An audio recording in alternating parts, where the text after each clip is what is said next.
Hello all and welcome back to this part 8 of the lecture series for EPFO, Industrial Relations and Social Security. In this video, we'll be dealing with the leftover areas for this exam of EPFO, and we'll be specifically dealing with a couple of laws. One is with respect to the issue of bonded labor, and the second one is something that deals with the issue of child labor. Apart from this, we will also be dealing with the important organization with respect to labor, that is International Labor Organization, and the possible questions from these areas. Please remember that this is not a comprehensive lecture trying to explain every intrinsic details about these aspects. We are just focusing on the possible multiple choice questions for EPFO exam alone. So moving on. This issue of bonded labor is actually something that is related to our social structure. What happened in the pre-independent India was the social structure was designed in such a way where the contract between employer and the employee. So the contract was actually based on a social obligation because of the deeply embedded, intricate caste system in our country, and the socio-economic structure and the culture of our country was designed by caste per se. So often they were very discriminatory towards the lower caste, and after independence also that system continued. However, they were actually legalized through certain contracts. Now this particular law tried to abolish the system because it was discriminatory. So if you can see that there is a long term association which is reinforced either by custom or force, if not a loan taken by a person, showing that as a reason nobody can be bound by a contract where perpetually that person is working for a master. So it is a type of slavery which was prevailing even before our independence period. So this law tried to correct that. If you take a look at the article 23 of our constitution, it is talking about the same issue which prohibits bonded labor system, and there is an international organization called the International Labour Organization. Just remember the convention C029, ILO Convention 29 is regarding bonded labor. Just remember this fact. So this was signed by India in 1954 itself, and because of the fact that even our constitution recognizes it, Parliament was supposed to come out with a law, but it came out with a law only in 1976. So, according to this law, forced labor is all work or service which is exacted from any person under the menace of penalty for which the said person has not offered himself voluntarily. So, it means that if the person has not voluntarily himself offered to his master, then that kind of labor is termed as forced labor. So this law was actually a part of the government program in 1975. In 1975, to eliminate poverty in our country, the government came up with a 20-point program. So as a part of that agenda itself, we came up with this Bonded Labor System Abolition Act. This is an important fact to remember. So under this act, it is the responsibility of not the central government, but it is the state government. Please remember this. The actual implementation is by the state governments to identify, release, and rehabilitate them. How we'll see in the further slides. Further, this act says that whatever amount that the person who is bound by this contract or the liability of the person bound by the contract will stand extinguished. That is, it will not be valid as per the section 6 of this act. It is not important to remember the sections, just remember the existence of this provision. So what are the other provisions? Again, it is not important to remember the sections as it is. If you can remember them, well and good. But if you're not able to remember them, you just have to map the existence of this provision to this act. So this section 7 says that if any property of the bonded labor is actually taken away by landlords, then such property will be reinstated to the laborer. This is the provision. This is the explanation under section 7 of the present act. Moving on, section 8, what does it say? This section says that after the implementation of this law, bonded laborers usually stayed with their masters. So one cannot say that these bonded laborers, now that they are set free, should vacate the premises that they are staying in, or the right to residence cannot be taken away from these bonded laborers, and they will continue to stay there. Section 9 talks about the fact that the landlords can no longer accept payment against the extinguished debt. So, for example, if a person owes 1 lakh rupees to the landlord cannot demand that 1 lakh money because he was offering service for a very long time now. So, that is section 9. Section 10, this is very important.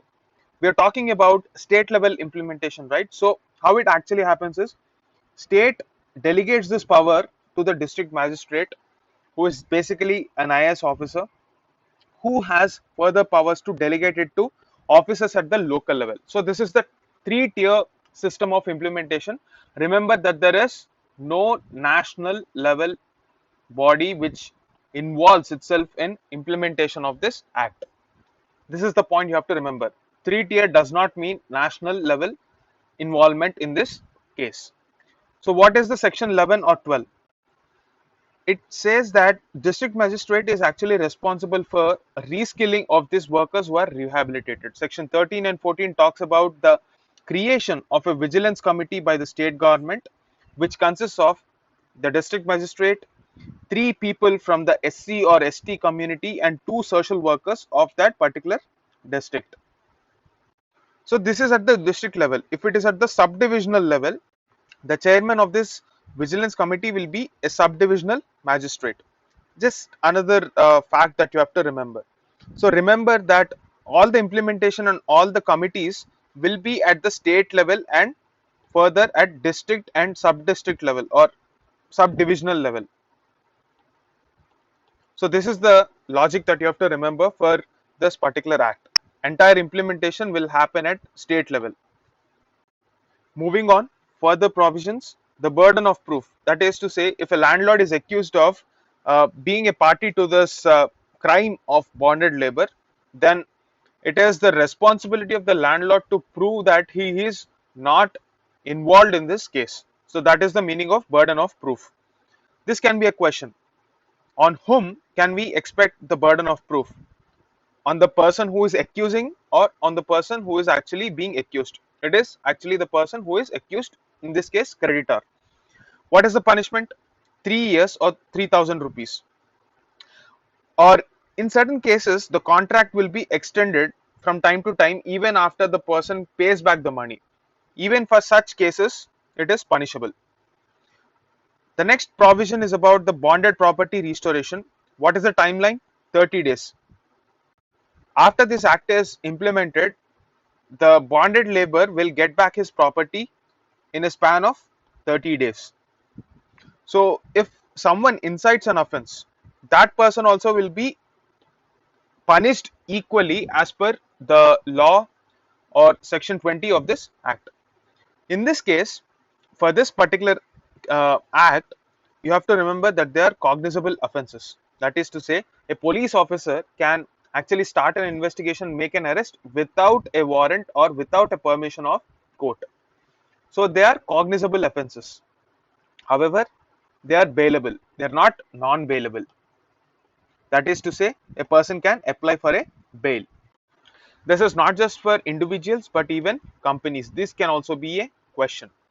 So section 24 says that every officer who is doing his duty as per this act, he will not be charged with any actions that are taken in tandem with the spirit of this law.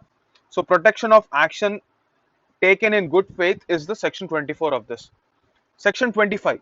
No civil court can issue an injunction relating to the matters of this act. Civil courts can't involve. Generally, property is a civil issue, but this is out of the purview of civil courts.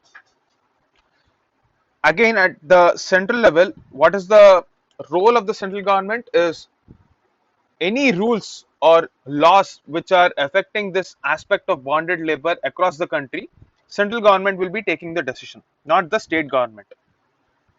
The logic again here is, for everything that is related to policy matters, the central government will involve, and everything that is got to do with the implementation aspect of this law, it is the state government through district magistrate.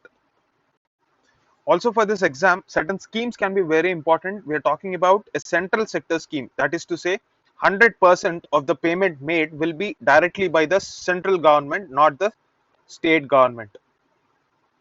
So this revamped central sector scheme for rehabilitation of bonded laborers. Now, after implementation of this 1976 law, it so happens that the bonded labor will be out of the economic system that they were bound in, but they need to find an alternative, right? Otherwise, it will be very difficult for them for their livelihood. They don't have any other particular skill set. So, to address such issues, the government came up with a financial package plus non-cash assistance for their livelihood. That is to say, the government will help these people get reskilled and integrate themselves with the mainstream economy. So economic empowerment is the objective here. As you can see, central sector scheme is 100% by the central government. Now, which ministry is dealing with this? Ministry of Labor and Employment. However, there is a very important point that you have to remember, and this is also one of the major criticism. Whatever may be the rehabilitation assistance that is offered under this scheme, it depends on the conviction of the accused. What does this mean? So, the major problem with our judiciary is the high number of pending cases. And secondly, even if these cases are pending, after they get the judgment, the conviction rate as per the IPC sections is very low. So if the person escapes because of whatsoever factor, the landlord escapes because of whatsoever factor, then this rehabilitation assistance is not possible for the bonded labor. That is one major criticism. Remember, this point can be asked as yet another question. Moving on, we are talking about the second law that is a part of this miscellaneous topic list. We are talking about the child labor aspect. If you were to talk about the rights of children, I'm listing down certain important articles from the Constitution. You can just go through that original Constitution articles. The reason why I'm listing them down here is you can have an MCQ saying that which of the following deal with the rights of children. In that case, you just have to remember the articles verbatim. Just go through these articles, especially Article 39E and F. Most of us tend to forget these DPSP articles which specifically talk about children. So just comment in the comment section below what are these articles. Anyway, moving on, let us come back. For the first time, we have something called the Geneva Declaration in 1959, which is a declaration on the rights of child. So this was actually a document drafted by a person called Eglantine Jebb. You can have this question as well. This is also an important trivial information. Just remember that. So this person, Eglantine Jebb, was responsible for drafting this Geneva Declaration, which talked about what should be the rights of children. Finally, in 1989, we have the UN Convention on the Rights of Children, according to which the definition of child is every person below the age of 18 years. Please remember this, it is going to be important in our national context as well. The definition of child slightly varies when you consider UNCRC and compare it with our national legislation. So UNCRC, it is 18 years. For Indian case, it is different. We'll have a look. So what is this Indian scenario? For this purpose, we have the Child Labor Act, Prohibition and Regulation 1986, which was recently amended again in 2016. First of all, let us have a look at the original act and the provisions. Like we have discussed, the definition of child slightly varies from UNCRC. Also, remember this point, it has been more than 30 years since this convention was passed, and it is universally adapted right now. This piece of information can be important for our exam.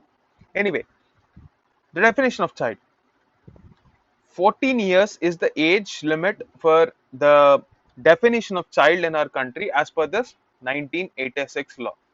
Till 2016, there was no other category, but this 2016 version of the law introduced a new term, adolescent, for kids between the age of 14 to 18. This is the difference between UNCRC and our national level legislation. Now, there are two differences here again with the 2016 law and the 1986 law. In 1986 law, there was just regulation, no complete ban on child labor. In 2016, there is a complete ban on child labor, except in a few scenarios taking into consideration the Indian situation of our society. So, the exceptions include: firstly, it is the family enterprise, and this family enterprise cannot be a hazardous occupation or a process. In this law, there is a schedule attached to the definition of the law. So, this schedule lists down all the occupations which are considered to be hazardous. So, whatever occupation is in that schedule, in that occupation, the children cannot work even if it is a family enterprise. The second one is artist in a audiovisual entertainment industry. So these are the two exceptions in 2016 law. Prior to this 1986 law, it allowed even children below the age of 14 years to work in certain occupations. It is not important to remember the list of those occupations, and it is very difficult as well. So just remember the difference between the 1986 and the 2016 law. So as far as the rules that are regulating the artists in audiovisual entertainment industry, we have various scenarios where there were complaints about the rights of children in reality shows. A lot of reality shows were putting exorbitant amount of work pressure on these kids, and in order to safeguard kids in these type of scenarios also, this rules were enforced, wherein there is a mandatory permission that is to be sought from the district magistrate of the district where this activity is going on, and this permission is valid for 6 months. Another difference in the 2016 law is that the number of hazardous occupations were actually brought down from 83 to only 3 occupations. What are those 3? Mines, inflammable substances or explosives, and hazardous processes. This hazardous processes, the list is actually given in the code on occupational safety as per the latest law. You have this OSHWC code, right? We have discussed this previously as well. So in that code, you have a schedule 1 which lists down these hazardous processes. So that schedule is applicable even in this present case. So this law recognizes a child labor technical advisory committee, and the purpose of this is to add any new occupations to this schedule we have just seen in the previous slide. This law talks about the regulations of work conditions of children. Even if you take a look at the OSHWC or the Operational Safety Code, that code also refers and says that whatever provisions that are set in this 2016 law, they are applicable even for the code's purpose as well. So you can just read this. There is nothing much to explain here, pretty much self-evident. So moving on, this law also says that there should be a inspector to whom a notice should be given within 30 days if an adolescent is employed by an organization. Remember, there is no blanket ban on the employment of adolescents, that is between the age group of 14 to 18. Whatever provisions we spoke in the previous slide, it is for children below the age of 14, except in the case of family business and if the person is an artist. Now we are talking about the adolescents. So even if you are employing an adolescent, the employer should within 30 days give this information to the inspector. Now if there is no age certificate and there is a dispute whether the said person is adolescent or not, then such an issue will be settled by a medical officer of that jurisdiction. And if a organization is actually employing adolescents, there should be a display of notice saying that uh, the person is actually working in a legal manner, and the penalties if the law is breached should also be explicitly informed in that organization, because people should know their rights. That is the purpose. So this is the mandatory notice that we are talking about. The penalties as per this law is valid even for parents, but it is less harsh. The quantum depends on the scenario. It is not easy to remember, but if you can remember, just remember that it is from 6 months to 2 years. And in the case of parents, for repeated offenders, there is only monetary penalty. Moving on, this law also says that there should be a child and adolescent labor rehabilitation fund. Whatever fines we collect will be put in this fund and will be used for rehabilitation of this adolescent labor also. So these are the provisions. Moving on to the third topic of our miscellaneous issues, the ILO, International Labour Organization. If you know the history of World War, you know what Treaty of Versailles is. For our purpose, we'll be just sticking to the topic here and not deviate from the purpose of this video. 1919 saw the origin of this Treaty of Versailles, according to which the International Labour Organization came into existence at the peace conference in a place called Versailles. India is an original signatory. After 1945, that is after the end of World War One, just before the World War was ending, United Nations has actually adopted ILO as the first specialized agency in 1944 itself. Another important fact: first specialized agency of UN. Which of the following is the first specialized agency? ILO is the answer. So another fact: it was given a Nobel Prize in 1969, and if you take a look at the structure of this organization, it is the only tripartite UN agency. In our introductory lecture on EPFO lecture series, we have discussed what this tripartite means. We are discussing about a forum where government, workers, and employers, all of them can sit together and discuss their issue. So ILO is that body at the international level. So what are the various organs of this ILO? You have the Labor Conference, the governing body, and the International Labour Office. What are the functions of this? We'll discuss. But for now, these are the three wings of ILO. What is the mandate of this organization? This was set down in the Philadelphia Declaration 1944. There are 10 objectives in this Philadelphia Declaration. All of them will be reflecting in your 4 social security codes and labor codes. So there is no need to remember the list explicitly. You can identify them when you look at the options. However, out of these 10 objectives, one needs to be explicitly remembered. The first objective, that is to ensure that labor is not treated as a commodity, and full employment, that is full realization of a person's potential, should happen. That is to say, our economies should strive to create employment of the highest quality. That is the first objective of ILO. So from time to time, it demands that the standards of living are revised. That is the first objective of Philadelphia Declaration. There are 9 other objectives.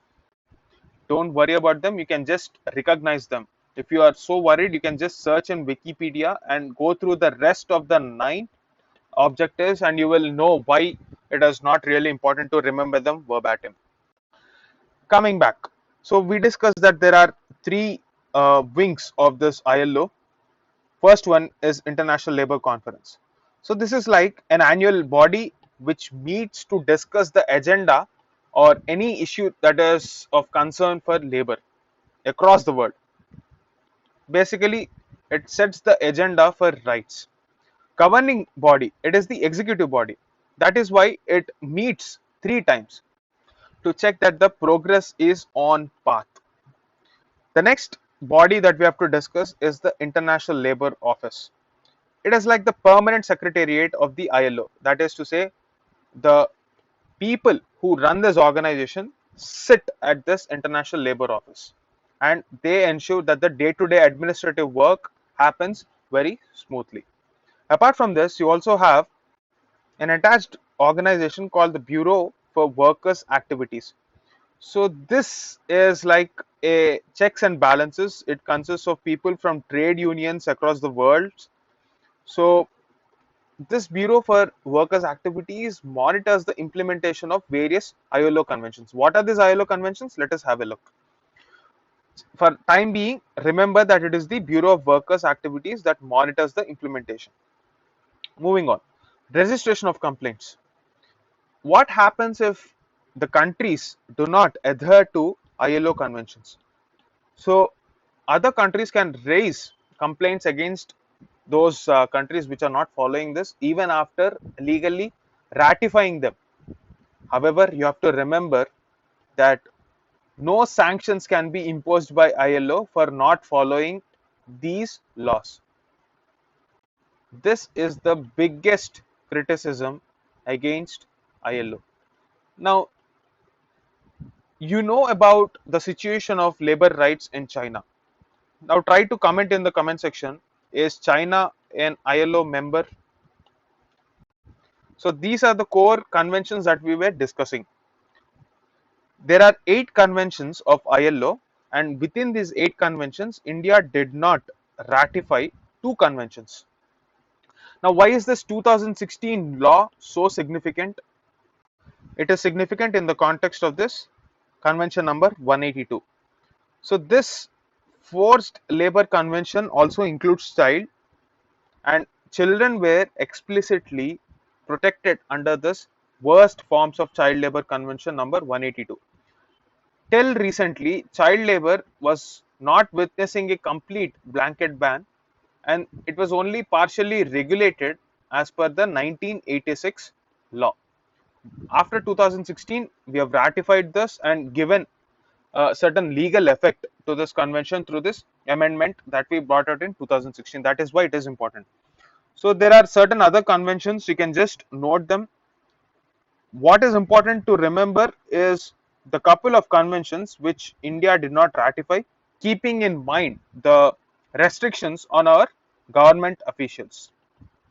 So one is the Freedom of Association and Protection of Right to Organized Convention. You know that government employees cannot form trade unions.